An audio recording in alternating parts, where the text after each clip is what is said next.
Olá, estimados espectadores do canal Crossmoto. Neste vídeo quero falar sobre as motocicletas Opel e sua história. Vocês não ouviram errado? Sim, a empresa Opel produziu motocicletas por algum tempo. Todos nós conhecemos a empresa Opel principalmente pelos automóveis. Fundada em 1862 por Adam Opel, a empresa provavelmente ainda hoje seria famosa por suas máquinas de costura, bicicletas e motocicletas, se não fossem seus 5 filhos. Vamos começar do começo. O interesse de Adam por tecnologia foi o início de tudo. Nascido na provinciana Rüsselsheim, cuja principal mudança em relação ao século passado foi a instalação de um relógio mecânico na prefeitura, Opel viajava constantemente pela Europa. Ele cuidava dos negócios da fábrica de chapéus do pai e se interessava por curiosidades mecânicas, ficando especialmente fascinado pelas máquinas de costura. Tanto que, com menos de 25 anos, em 1863, ele se arriscou a abrir no Velho Curral a primeira fábrica desse tipo na Alemanha. O sucesso foi grandioso. Em 1887, a fábrica de máquinas de costura Adam Opel alcançou o primeiro lugar na Europa. As máquinas Sofia, batizadas por Adam em homenagem à esposa, eram vendidas desde a Argentina e Índia até o Império Russo e Argélia. O sucesso com as máquinas de costura permitiu expandir a produção. Adam e seus filhos ficaram fascinados com a novidade, a bicicleta. A primeira bicicleta de 2 rodas Opel foi lançada em 1886 e o sucesso esportivo dos filhos, nada menos que 560 vitórias em 6 anos, serviu como uma excelente propaganda para ele. Na mesma época, o alemão Karl Benz construía em sua oficina o primeiro automóvel do mundo com motor de combustão interna. No entanto, a invenção de Benz não impressionou Opel, o que não se pode dizer de seus filhos, que continuaram o trabalho do pai após sua morte em 1895. Os herdeiros de Adam Opel abraçaram a ideia de produzir carros com grande entusiasmo e, em 1899, criaram uma empresa conjunta de montagem de automóveis com o fabricante de vagões Friedrich Lutzmann. No entanto, devido a desentendimentos entre os sócios, apenas um ano depois a produção de automóveis sob a marca Opel Lutzmann foi encerrada. A busca por um novo parceiro levou a família Opel à empresa francesa Darracq. Ela fornecia à Alemanha chassis com motores, que recebiam carrocerias originais em Rüsselsheim. Além de iniciar a produção de automóveis, um passo bastante lógico naquela época para as empresas que fabricavam bicicletas era a produção de motocicletas. A primeira motocicleta da empresa Opel estreou em 1901. Era uma bicicleta com motor pequeno em estrutura tubular simples. A roda traseira era movida por transmissão por correia em cunha. A motocicleta era ligada por pedais, que ao serem movidos para trás, acionavam o freio localizado no cubo da roda traseira. Aliás, os pedais também eram necessários para ajudar o motor de 1,5 cavalos ao subir ladeiras. O preço relativamente acessível de 700 marcos tornou imediatamente a primeira motocicleta Opel um sucesso. Logo, o público passou a exigir mais desempenho das máquinas. É sempre assim, querem mais cavalos e velocidade. Por esse motivo, por um lado, a potência do motor monocilíndrico foi gradualmente aumentada até 1907 para 3/4 de cavalo vapor, e por outro lado, foi construída uma motocicleta com motor bicilíndrico de 3,5 cavalos. Apesar de essas motos serem vendidas por 400 e 600 marcos, respectivamente, esses modelos tiveram um sucesso modesto. Devido à crise financeira que estourou, a produção foi interrompida no final do ano. Em 1911, um terrível incêndio ocorreu na fábrica de máquinas de costura. Os irmãos tiveram que encerrar a produção após fabricar cerca de 1 milhão. Após o incêndio, a fábrica Opel foi amplamente reconstruída e o parque de equipamentos foi modernizado. No final de 1912, foi tomada a decisão de retomar a produção de motocicletas na nova fábrica. E em um ano, o protótipo estava pronto. Mas ele não entrou em produção, pois em 1914, como vocês sabem, a humanidade esperava um rebuliço muito maior do que essas suas motocicletas. Estourou a Primeira Guerra Mundial. Após a guerra, a produção de motocicletas foi retomada em 1919. Os irmãos Opel tiraram a poeira do protótipo de 1903 e decidiram que ele serviria para o público daquela época.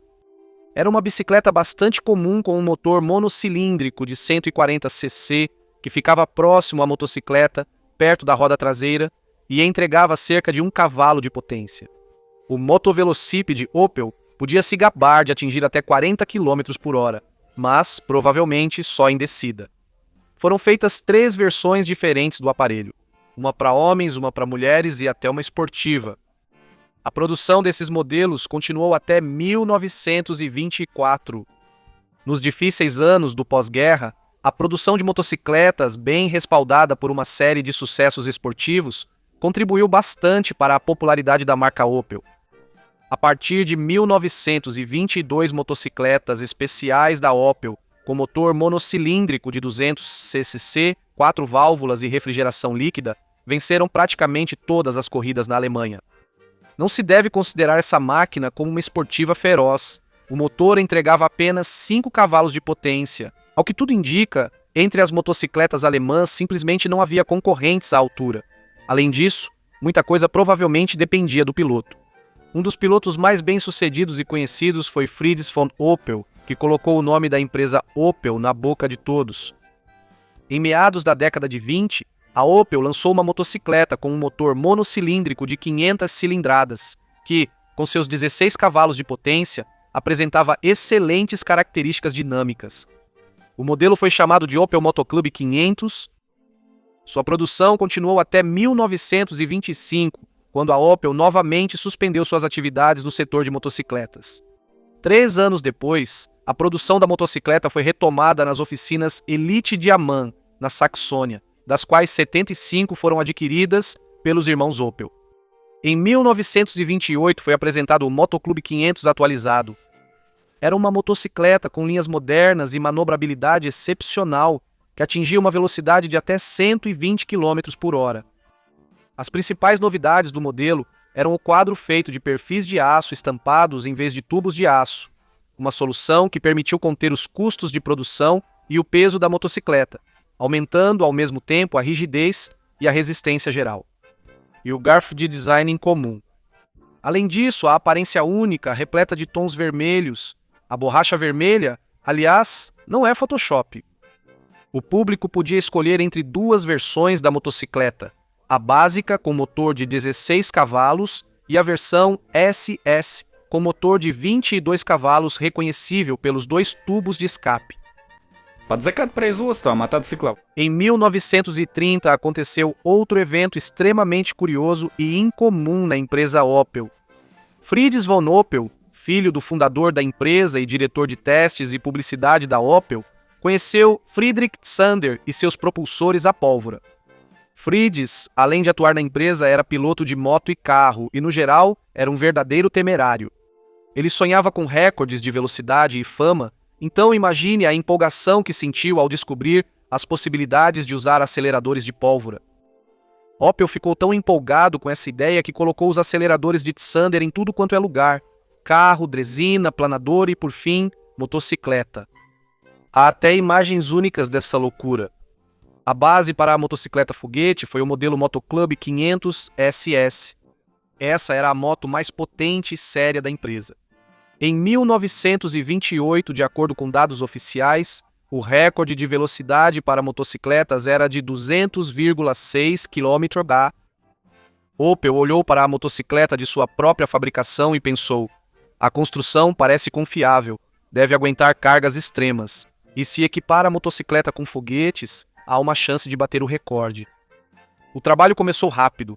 A roda traseira ganhou carenagem e 3 propulsores de pólvora foram instalados de cada lado. Ernst Neumann Nender criou um garfo dianteiro modificado e guidão rebaixado para o modelo de alta velocidade. Além disso, a motocicleta recebeu grandes pedaleiras feitas de chapa metálica. O objetivo da corrida era que o motor monocilíndrico de 500 cilindradas com potência original de 22 cavalos, que foi liberado neste modelo para 30 cavalos, acelerasse a moto até cerca de 140 km/h, e então, ao pressionar uma alavanca especial, são acionados os aceleradores com um empuxo total de 30 kg, que em 3 estágios aceleram essa maravilha da engenharia para velocidades acima de 200 km por hora. A tentativa de recorde deveria acontecer em 23 de maio de 1928, em uma estrada pública perto de Friburgo. Teoricamente, Fritz poderia bater o recorde. A velocidade calculada da motocicleta movida a foguete era de cerca de 230 km por hora.